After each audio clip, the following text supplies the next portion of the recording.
this has also been covered more thoroughly in other videos, but to graph a quadratic function, to get a quadratic function, if it's in the form, or if you can put it in the form y equals ax squared plus bx plus c, you find the vertex, the zeros, and the y-intercept.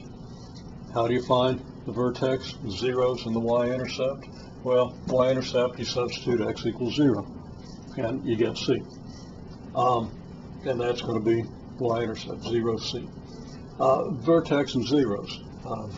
Said this, but you have the quadratic formula which says that this expression is equal to 0 if and only if x equals negative b plus or minus the square root of b squared minus 4ac, all that divided by 2a. Now, what does that equal? That equals negative b over 2a plus or minus the square root of b squared minus 4ac, all that over 2a. Okay?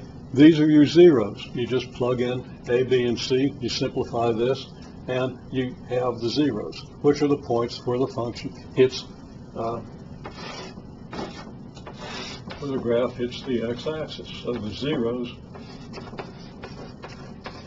would be like here and here, if there are zeros, because the b squared minus 4ac can be negative. We've talked about this. I'm not going to belabor it.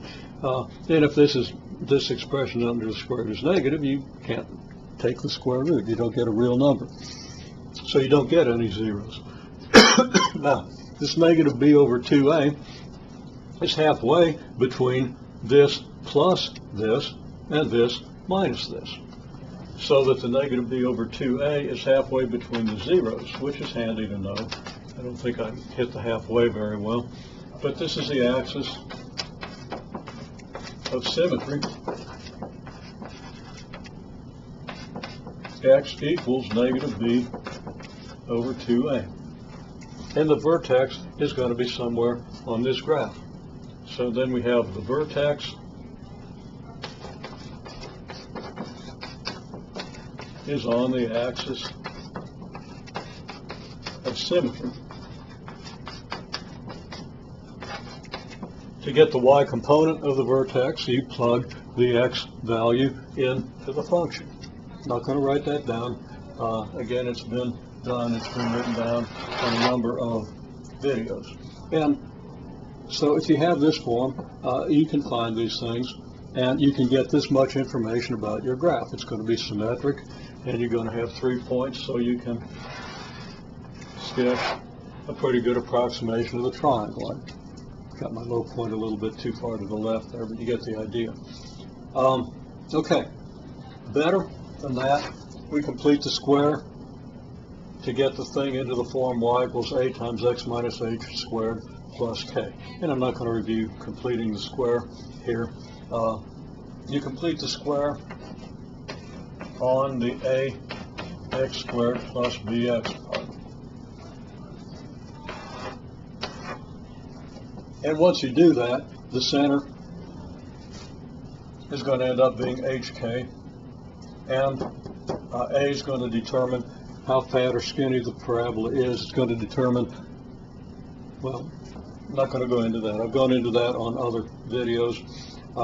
This is just what you do. So the main point here is you need to recognize that you have a quadratic function. It can look like this or it can look like this.